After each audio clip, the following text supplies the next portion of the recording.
go. All right, junior guard Van Turner, Jr. Junior guard Daniel Carr. Head coach Bart Lundy. Coach, opening statement. That was about as intense a matchup as we've had in my 6 years back at Queens. It was an unbelievable atmosphere. Two really hard fighting teams in a lot of ways. But I think at the end, even with the drama, there's a lot of respect on both sides. I would like to recognize Jamil Taylor for his career. He is an unbelievable competitor.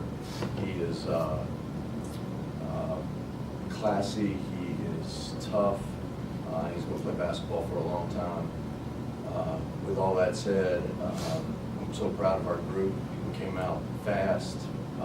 We really guarded. We knew that they had hurt us on the glass really badly the last time we played them, and I think they still hurt us on the glass, but we minimized that, especially down the stretch when we had to make it happen. I thought our young guys really stepped up. Kenny Dye, Jermaine,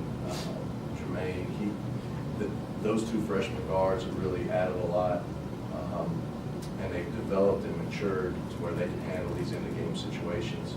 And Van's hot start really got us off and out of the gates.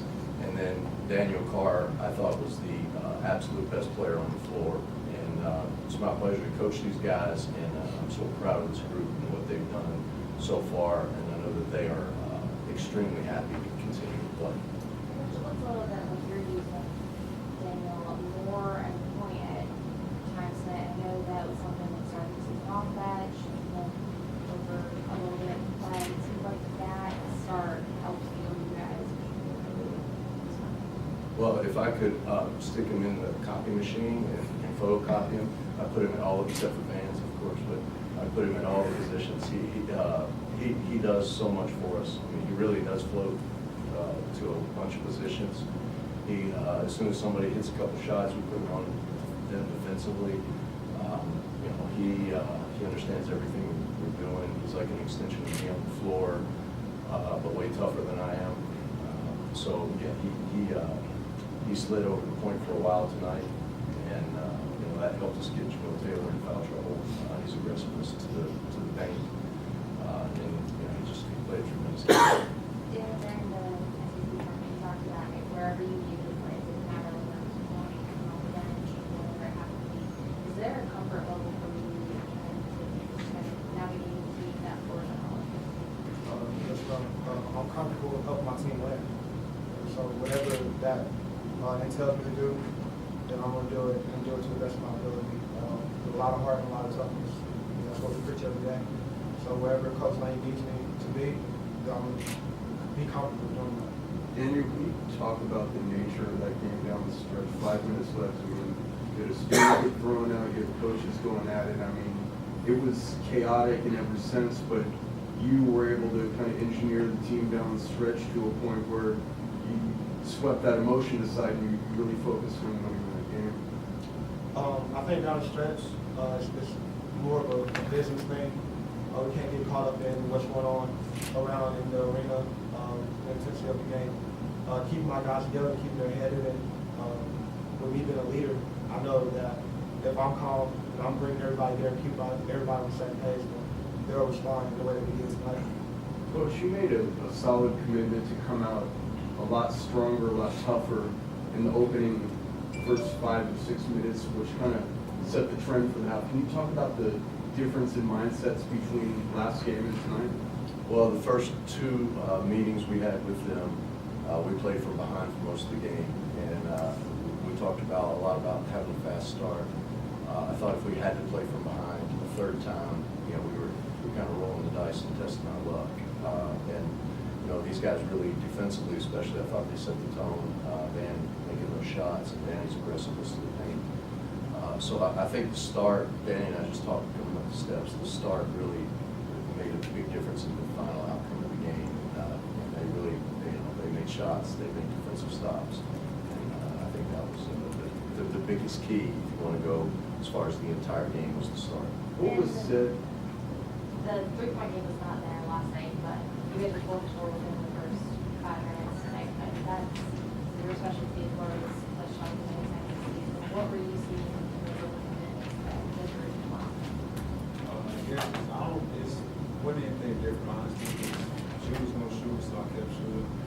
I have short maybe did what I could to help my team not make it this win. Is it a matter of just kind of seeing, go off like that and then tying your career high 5 threes, or is it a matter of just okay, he's got my hot hand right understand the ball? I was the most different. He's a great player. He's one of our leaders. I put all my trust in him. I came here on my visit. He welcomed me with open arms.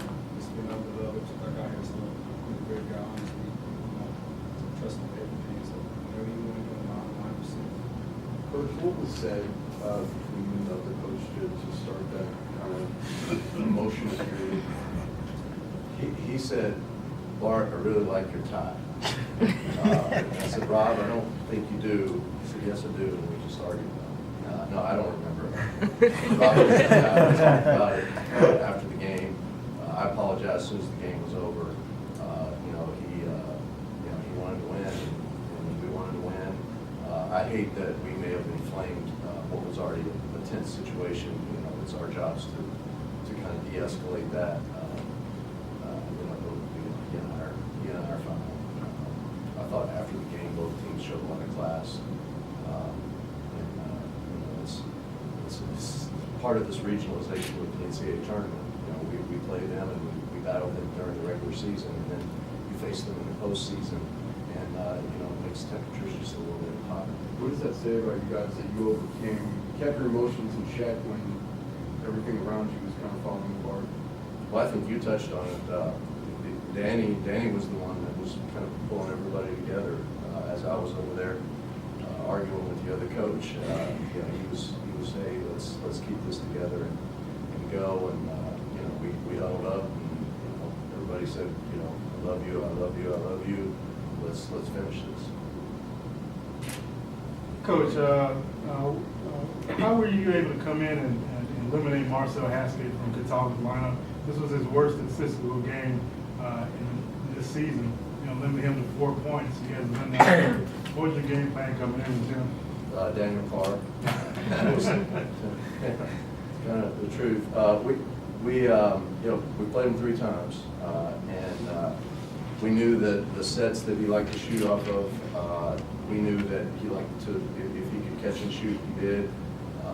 We watched last night when there were switches on the ball screen, how he separated and got a shot. So we just tried to eliminate as much of that as we could. I think he got 1, maybe 2 clean looks in transition.